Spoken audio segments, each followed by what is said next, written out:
esa lucha constante que todo hombre y toda mujer creyente tiene y es normal. De hecho, si usted estudia la palabra del Señor y profundiza un poquito acerca de eso, usted se encuentra, por ejemplo, al apóstol Pablo, que uno dice, wow, el apóstol Pablo si era un hombre tremendo, un hombre de Dios, pero Pablo tenía sus luchas, Pablo tenía sus problemas carnales que él estaba librando en su vida personal como hijo de Dios.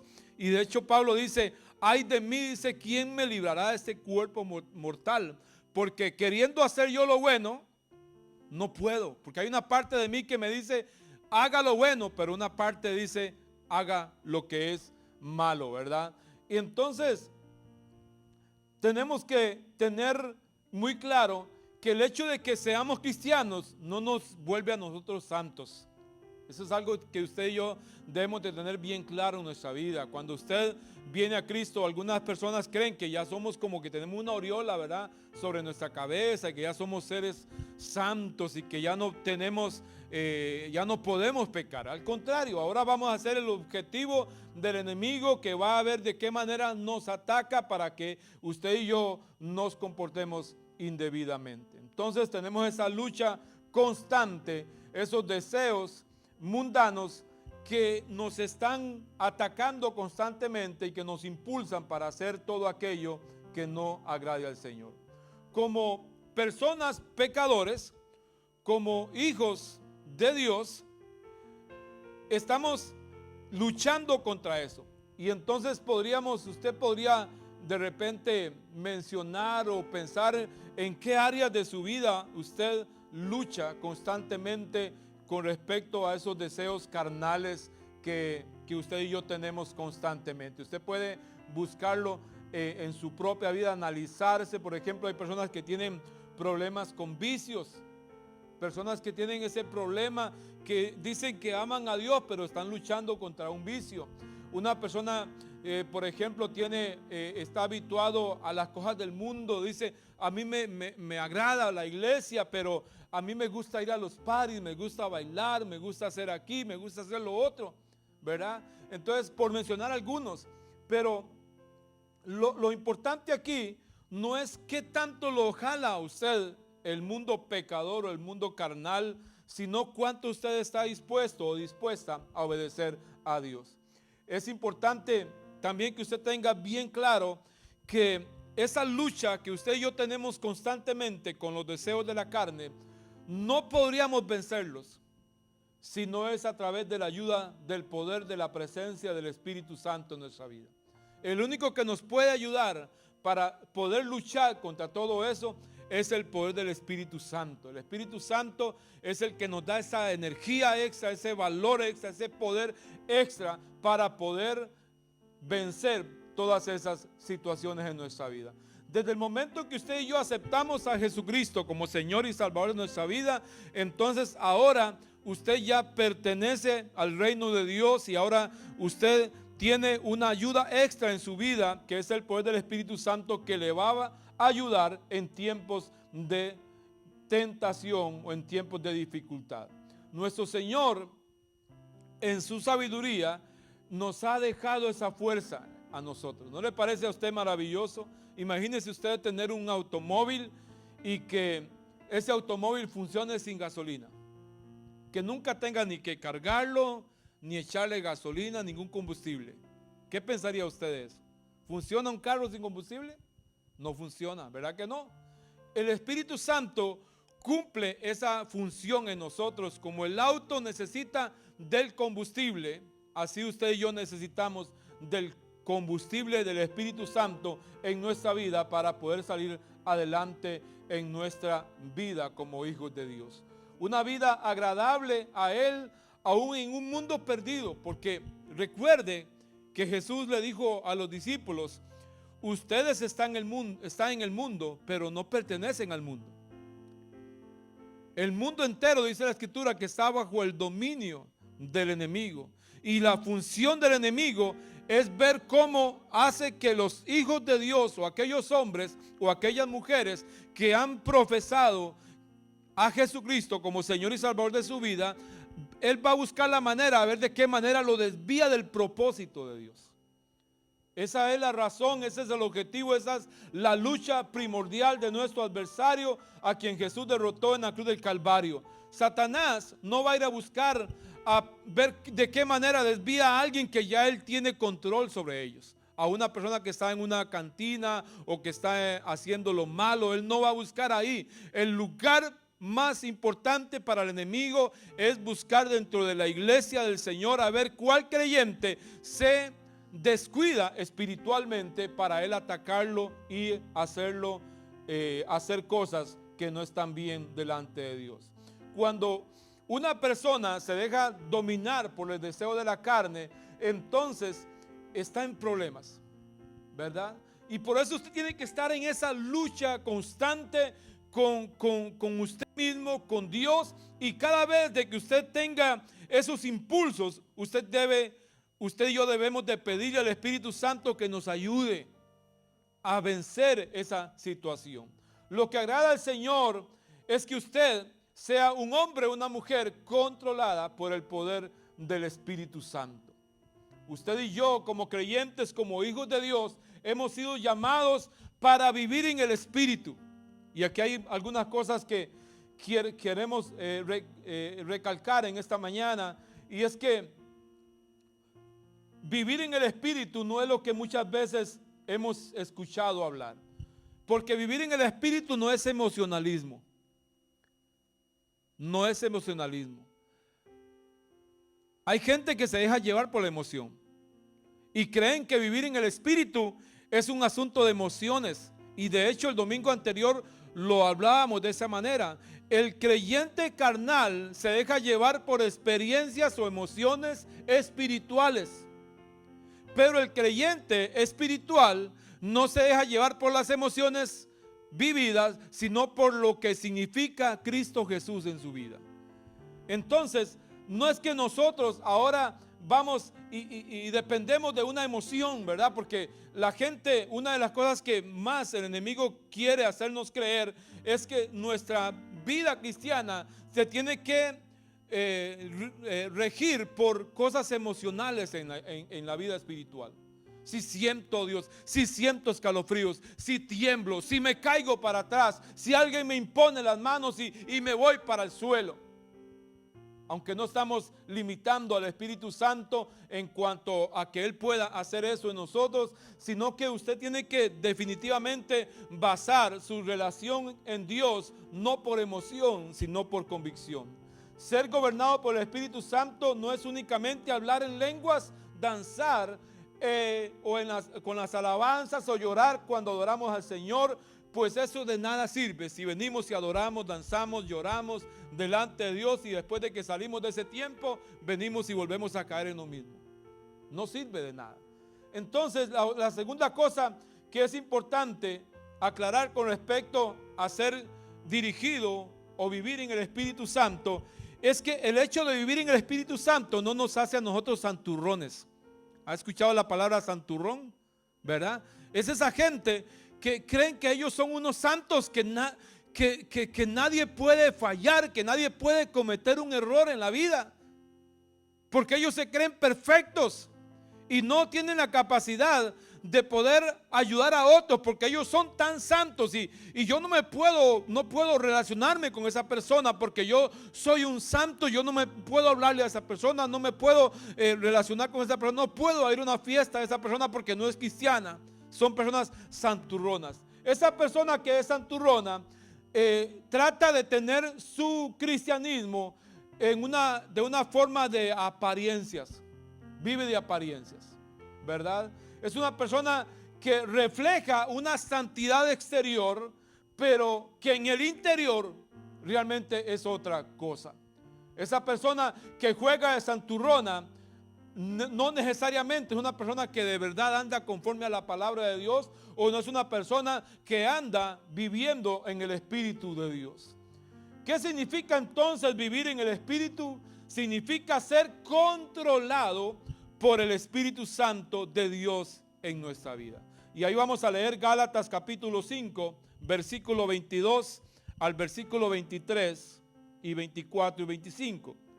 Gálatas 5:22 dice: en cambio, la clase de fruto que el Espíritu Santo produce en nuestra vida es amor. Yo quiero que usted recuerde esa primera expresión que habla acerca del fruto del Espíritu Santo en nosotros. ¿Cuál es? El amor. Dice: alegría, paz, paciencia, gentileza, bondad, fidelidad, humildad, control propio. No existen leyes contra estas cosas. Los que pertenecen a Cristo Jesús han clavado en la cruz las pasiones y los deseos de la naturaleza pecaminosa y los ha crucificado allí. Versículo 25. Ya que vivimos por el Espíritu, vea qué lindo lo que dice. Ya que vivimos por el Espíritu, sigamos la guía del Espíritu en cada aspecto de nuestras vidas. Amén. Ahora, estos versículos nos enseñan lo que significa tener una vida donde el Espíritu Santo ha tomado el control de nuestras vidas. Qué hermoso. Si usted quiere saber si usted está siendo controlado o controlada por el Espíritu Santo de Dios, váyase a Gálatas capítulo 5, de versículo 22 al versículo 25, y analice cada uno de estos frutos del Espíritu Santo y compárelos con su comportamiento. Y entonces no se sienta mal si usted no está cumpliendo o no está siendo controlado en uno de esos aspectos en su vida. Al contrario, más bien autoanalícese y trate de pedirle al Espíritu Santo que por favor le ayude para poder tener esos frutos del Espíritu Santo en su vida. Punto número uno que vamos a tocar esta noche, esta tarde. Vivir en el Espíritu es el amor de Dios con nosotros.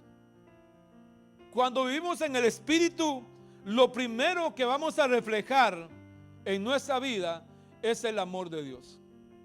Recuerde, el santurrón tiene por costumbre señalar y acusar y estar diciendo esto y esto y esto del otro, porque es un santurrón. Pero si ese santurrón, como por decirlo de esa manera, se quiere dejar guiar por el Espíritu Santo, lo primero que debe hacer es actuar con el primer fruto que el Espíritu Santo produce en la vida del creyente, que es controlado por el Espíritu Santo de Dios. ¿Cuál es ese fruto? El amor. Ahora, mire lo que dice Juan capítulo 13, versículo 34 al 35. Mire lo que dice. Así que ahora les doy un nuevo mandamiento, dijo Jesús, refiriéndose o dirigiéndose a los discípulos. Ámense unos a otros, tal como yo os he amado. Deben amarse, ustedes deben amarse unos a otros. Dice, el amor que tengan unos por otros será la prueba ante el mundo de que son mis discípulos. Wow. Yo creo que ese punto es tan poderoso en la vida de un creyente que es espiritual, porque en la medida en que un creyente refleje el amor de Dios a otras personas, ahí se va a ver qué realmente es, si ese creyente es espiritual o no es espiritual. Y Dios desea que usted y yo seamos espirituales cuando reflejamos el amor del Señor Jesús. Ahora analicemos al Señor Jesús. Usted no encuentra en ninguna parte del Nuevo Testamento, un solo versículo que hable que Jesús hablaba en lenguas, por ejemplo. No hay un solo versículo que nos diga que Jesús danzaba. No hay un solo versículo que diga que Jesús se caía para atrás. No hay un solo versículo que nos diga que Jesús caía en el reposo. No hay uno solo. Pero lo que sí vemos a Jesús es que cuando a Él lo ofendían, Él actuaba siempre con el espíritu puesto, con el espíritu del amor de Dios en su vida. De hecho, cuando Él está en la cruz del Calvario, tenía todo el poder para hacer que ángeles vinieran y lo socorrieran ahí, lo sacaran, lo bajaran de esa cruz. y destruyera a todos sus enemigos. Pero Jesús, ¿cuál fue la expresión? ¿Cuáles fueron las palabras que salieron de la boca del Señor Jesús? Fueron: perdónalos porque ellos no saben lo que hacen. Eso es amor. Eso es el fruto del amor en un creyente. Un creyente espiritual nunca actúa juzgando a los demás por un error que están cometiendo. Un creyente espiritual lo que hace es pedir a Dios por esa persona, y en vez de hundirlo o hundirla, lo levanta y lo apoya y lo ayuda y le dice: hermano, hermana, usted ha cometido un error, ha cometido un fallo, levántate en el nombre de Jesús y Dios te va a restaurar. Dios va a hacer que usted sea un hombre diferente, una mujer diferente, pero no hacer lo contrario a eso, porque el espiritual santurrón lo que hace es juzgar, señalar, acusar y abandonar a la persona en tiempos donde esa persona ha cometido un error. ¿Estamos claros? Amén. Ahora, Jesús dijo: Padre, perdónalos porque ellos no saben lo que hacen. Jesús podía condenarlos a todos ellos, pero Él dijo: perdónalos porque ellos no saben lo que hacen. Ahora, Jesús, por ejemplo, estando en la cruz, tiene a dos personas, una a cada lado, y los dos eran malhechores, maleantes, ladrones, que ellos de verdad merecían estar ahí. Pero Jesús, estando en la cruz, en el momento de más grande agonía sobre la vida de Él, nunca actuó como un santurrón, sino que actuó como un hombre de Dios, como una persona que de verdad era controlada por el amor de Dios. Y de hecho, cuando empiezan a burlarse, uno de ellos empiezan a burlarse del Señor, uno de ellos le dice al otro: oye, ¿no tienes temor? ¿No te da vergüenza lo que estás haciendo burlándose de este pobre? Nosotros, a la verdad, tenemos los derechos de ser crucificados, porque nuestros actos nos dicen que merecemos estar aquí. Pero este hombre no tiene por qué estar acá, porque él lo está crucificando sin ninguna causa, sin ninguna razón. Ese hombre, y le dice al Señor: ¿te puedes acordar de mí? ¿Me puedes recibir en tu reino? Y Jesús le dijo: hoy estarás conmigo en el paraíso. Ese es el amor de Dios. Ese es el amor que tiene que controlar a un creyente espiritual en tiempos difíciles de otra persona. Es actuar con el amor de Dios en toda situación, en todo momento. Este tipo de amor es el único que puede venir a nuestras vidas cuando somos controlados por el poder del Espíritu Santo en nosotros. No es un amor motivado por los sentimientos, no es un amor únicamente controlado por lo que yo pueda sentir, sino es el amor que el Espíritu Santo trae en nosotros, que nos hace amar aún a aquellos que nos hacen daño. Aleluya. Es una clase de amor que busca la oportunidad siempre para hacer el bien a otras personas. Yo digo, ¿cuánta persona Dios pone a nuestro lado a veces? Y es una oportunidad para reflejarle a ellos el amor de Dios, y no lo hacemos. Si usted y yo nos dejáramos guiar y ser creyentes espirituales, no santurrones, ¿verdad? Sino creyentes espirituales, estamos viendo la oportunidad para reflejar el amor de Dios a otras personas en su vida. Y si vemos a alguien caído, si vemos a alguien que está pasando una mala situación, actuamos con el amor de Dios y lo agarramos y lo levantamos y lo apoyamos o la apoyamos y le decimos: vamos a estar con usted, vamos a estar orando por ti, ¿en qué podemos ayudarte? A mí me encanta una persona que conozco, que yo tengo mis personas que les pido oración a veces por una situación. Y entonces esta persona, siempre que le hablo y le digo: ¿puedes estar orando por mí, por esto y lo otro? Y él me dice: claro que sí, voy a estar orando por usted. y me dice, y si puedo hacer algo más por usted, aparte de la oración, por favor déjemelo saber. Qué lindo, ¿verdad que sí? ¿Ah? Esto es algo hermoso. Pero el creyente santurrón lo que hace es, dice, sí, claro que sí, voy a estar orando a Dios por usted, pero después, a espaldas, ¿qué es lo que piensa? Ay, quién sabe qué haría, quién sabe qué error cometería. Ay, Dios mío, ¿y cuándo esta persona va a aprender? ¿Cuándo va a enmendar su vida? Usted y yo nos hemos sido llamados a ser santurrones, sino creyentes espirituales que estamos dominados en nuestra vida por el Espíritu Santo y que reflejamos el amor de Dios en todo lo que hacemos. Si vivimos por el Espíritu, usted y yo tenemos la capacidad de amar y de perdonar y hacer el bien aún a aquellas personas que nos hacen el mal. Nos cuesta, pero cada vez de que usted decide ser controlada por el Espíritu de Dios, y usted actúa de acuerdo a la palabra de Dios, y usted va y pide perdón y va y hace un bien a aquella persona que te hizo un mal, en ese momento no solamente usted se va a sentir bien delante de Dios, sino que usted va avanzando y va dando pasos de madurez cristiana en su vida como hijo, como hija de Dios. Cuando somos guiados por el Espíritu Santo de Dios, entonces podemos impactar el mundo. ¿Qué nos impide a nosotros ser gobernados a veces por el Espíritu Santo a través del fruto del amor? Es que a veces nos volvemos egoístas. Nos creemos que somos tan santos que a la hora que alguien de repente comete un error, entonces actuamos con egoísmo y con señalamiento.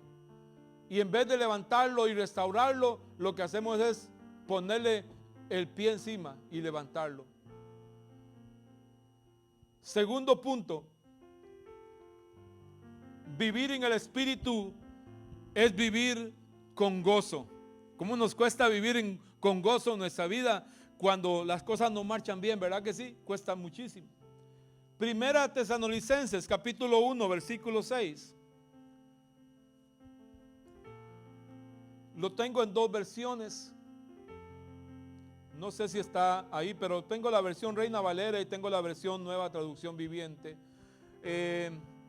La traducción Reina Valera dice: y vosotros vinisteis a ser imitadores de nosotros y del Señor, recibiendo la palabra en medio de gran tribulación con gozo del Espíritu Santo. Ahora vea lo que dice la Nueva Traducción Viviente. Así que recibieron el mensaje con la alegría del Espíritu Santo, a pesar del gran sufrimiento que les trajo. De este modo nos imitaron a nosotros y también al Señor. Wow.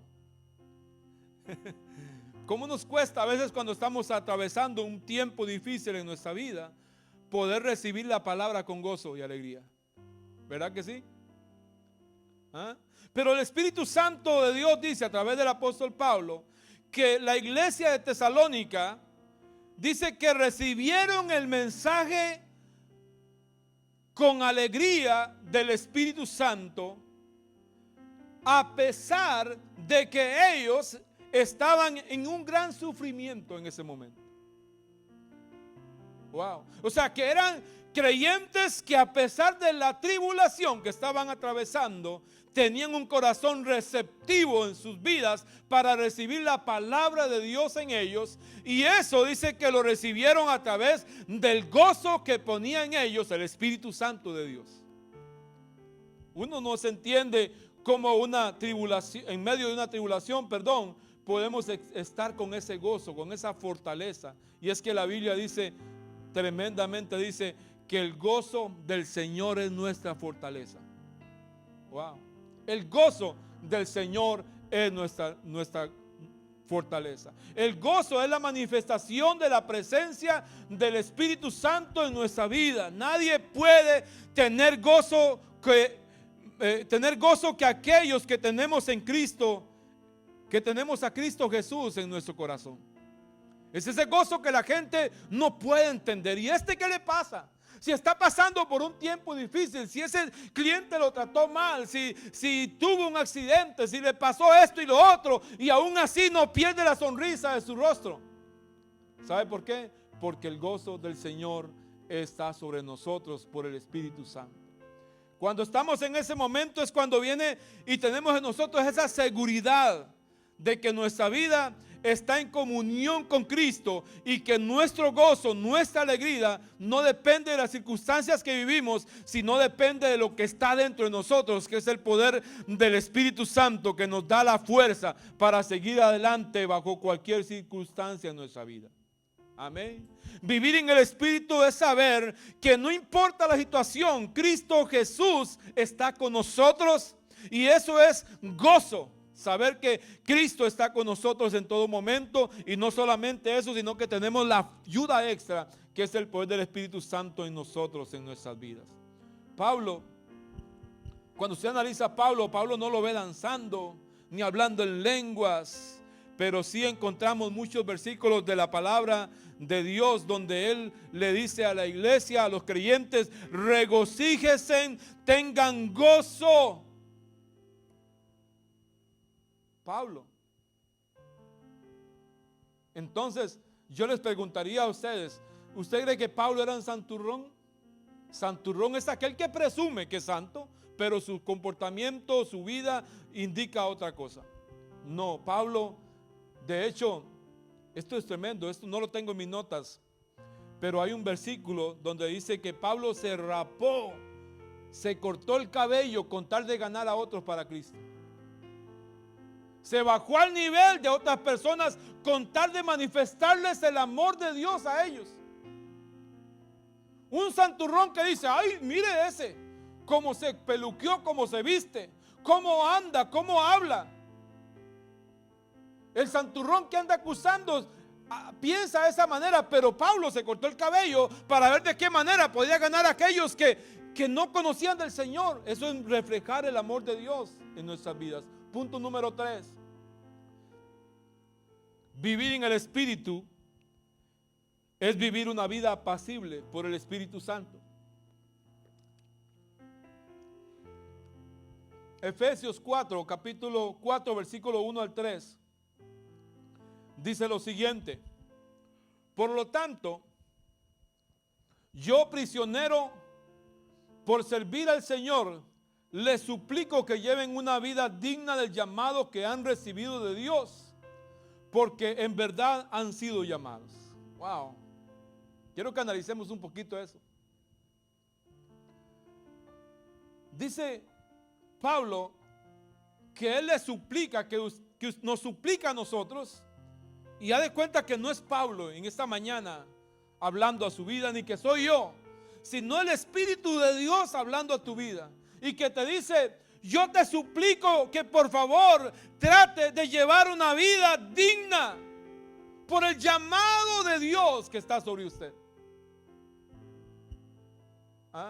Y reafirma acerca del llamado. Dice: porque en verdad han sido llamados. Si la mayoría de los creyentes que vienen a una iglesia fueran conscientes de qué significa decir yo soy creyente, soy un hijo de Dios, soy cristiano, entonces ellos primero vivirían una vida digna, no porque el pastor lo diga, no porque quiero aparentar una vida santurrona ni emocionalismo, sino porque hay un llamado de Dios sobre nosotros. Y ese llamado de Dios sobre nosotros me impulsa a vivir como Dios quiere que yo viva. Y yo quiero que usted tenga seguridad acerca de esto, y es que usted ha sido llamado o llamada para marcar la diferencia en el reino de Dios. Ahora, versículo 2 dice, ¿qué dice? Sean siempre humildes y amables. Sean pacientes unos con otros. Tolérense las faltas por amor. Wow. Cuando dice el Espíritu Santo que tenemos que ser siempre humildes y amables, ¿Cómo nos cuesta eso? Y yo quiero motivarle a usted para que de aquí en adelante, usted y yo de aquí en adelante no siempre en nuestra vida, tratemos de ser humildes y amables con las personas. Porque cada vez de que abrimos las puertas para el servicio, de repente vienen personas y a veces ni les saludamos, ni les echamos la mano, ni le podemos dar una sonrisa. Hermano, convirtámonos en personas humildes y amables que reflejamos el amor de Dios a esas personas. Ahora, una de las características que pone el Espíritu Santo en nosotros es que Él va a poner paciencia en nosotros y dice que seamos pacientes unos con otros. O sea, no le exijamos, no le pongamos a una persona una condición. Oh, tienes que cambiar y te pongo tal fecha para que cambies. Seamos pacientes, porque el que realiza la obra en la vida de la persona es el poder del Espíritu Santo en la vida de esa persona. Y dice, y sean pacientes unos con otros y tolérense en las faltas por amor. Tolerar no es aceptar lo que esa persona hace, es saber que si esa persona cometió un error, que también yo puedo cometerlo. Poderle dar el apoyo a esa persona en el momento en que falló y pensar que bueno, de hecho Jesús dice, no midan a las personas, porque con la misma medida que ustedes miden a otros, con esa misma medida ustedes serán medidos un día. De hecho Jesús dijo más profundo todavía, dice, traten a las demás personas como ustedes quieren ser tratados. Wow, en serio, eso es tremendo. Traten a otros como ustedes quieren ser tratados. Ahora, yo le hago una pregunta a usted en este día. Si usted falló, si usted cometió un error, ¿cómo le gustaría a usted que lo traten? Hablemos, por ejemplo, en el aspecto laboral. Cuando uno comete un error en el trabajo y hizo algo mal, una medida mal, o puso una madera mal o una cerámica mal, y llega la persona o el cliente o el jefe y le grita a usted y dice, ¿qué hizo? ¿Qué le pasó? ¿Por qué hizo esto o lo otro? ¿Cómo se siente usted? Uno se siente mal, uno desea agarrar herramienta y vámonos de aquí. ¿Hello? ¿Verdad que sí? En una oportunidad le estaba haciendo un trabajo a una persona y el trabajo no estaba terminado. Entonces, cuando el trabajo no está terminado, por lógica se ve que el trabajo no va bien porque no está terminado el trabajo. Y esa persona llegó y me levantó la voz y me ofendió de tal manera que yo me sentí tan mal que agarré el carro. Yo le dije, déjelo así, no me dé nada de dinero. Agarré el carro y me fui de ese lugar. Dejé unas herramientas ahí. Nunca fui por ellas. Ahí quedaron. Después dijeron que yo era orgulloso. Pero es que me hicieron sentirme mal. Y el hecho que yo sea cristiano o pastor no significa que no pueda cometer un error o que soy santo, que no me pueda sentir mal. Claro que me voy a sentir mal. Y Jesús dice que tenemos que tratar a las personas con tolerancia, aceptarlos. Y es lindo cuando usted hace un trabajo. A mí me encanta mucho el comportamiento de los customers o clientes que son los blancos, los anglosajones. Porque el anglosajón nunca te falta respeto a ti en nada. Ellos te dejan terminar el trabajo y después de que termina el trabajo, ellos miran tu trabajo y ellos te dicen, buen trabajo, quedó muy bien el trabajo, excelente, te voy a dar tu cheque. O si tienen una cosa que arreglar, te dicen, primero te dicen un montón de cosas hermosas y después le dicen, aquí están esas cositas que quisiera que me las pueda corregir. Es bien diferente, ¿verdad que sí?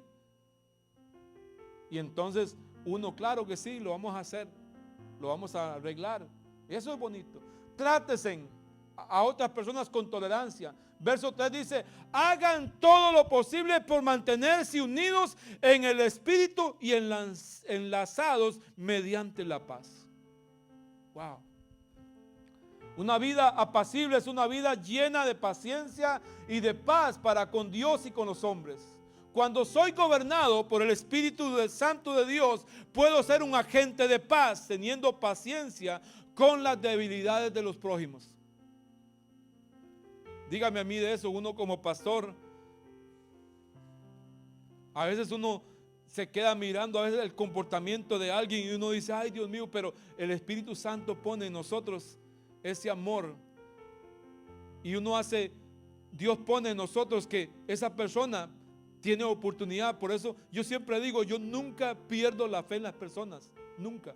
Aunque la persona no venga, aunque la persona no se congregue, aunque pasen meses y no sepa nada de esa persona, aunque nunca me llame o nunca me conteste el teléfono o nunca me responda a mensajes, yo siempre voy a creer en esas personas. ¿Sabe por qué? Porque un día creyeron en mí. Y yo un día fui un creyente que no respondía, un creyente que a veces no quería ir a la iglesia, un creyente que fallé muchas veces y aún sigo fallando. Pero siempre hubo alguien que creía en mí. ¿Y quién soy yo para no creer que Dios puede hacer cosas grandes con otras personas? Dios lo puede hacer. Una persona que no es gobernada por el Espíritu Santo de Dios es una persona impaciente con los demás, no soporta las debilidades de otras personas, ni mucho menos los errores que otra persona pueda cometer, y no hay paz en el corazón de esa persona y siempre busca el pleito y el enojo y es una persona amargada. Nunca habrá paz en nuestro corazón, en nuestro hogar, en nuestra familia, si no tenemos la capacidad de soportarnos los unos a los otros. Nunca habrá paz en nuestra iglesia si no podemos soportar los errores de los hermanos en la fe. Tenemos que levantarlos unos a otros. Tenemos que estimularnos al amor de Dios en nuestras vidas. Vivir en el Espíritu es buscar siempre la paz, aunque esto implique soportar, perdonar, aceptar exactamente lo mismo que hace el Señor con nuestras vidas. Amén. Padre, te damos gracias esta mañana, Dios. Te exaltamos y te bendecimos y te damos a ti la gloria, la honra y la alabanza. Señor, te pedimos que por favor nos llenes del fruto del Espíritu Santo en nosotros. Y cualquier área en nuestras vidas, Señor, que ha estado incompleta, que ha estado siendo ocupada por otras cosas que no tienen que ver nada con el Espíritu Santo de Dios. Te pedimos que por favor nos ayudes y que nos llenes del Espíritu Santo de Dios y que nos ayudes a comportarnos viviendo una vida controlada por el Espíritu Santo de Dios a través de todas nuestras acciones, a través de nuestro comportamiento, que nos ayudes a seguir adelante, a manifestar el amor de Dios hacia otras personas, Señor, en el nombre poderoso de Jesús. Te pedimos, Señor, que nos perdones en esta mañana, Dios.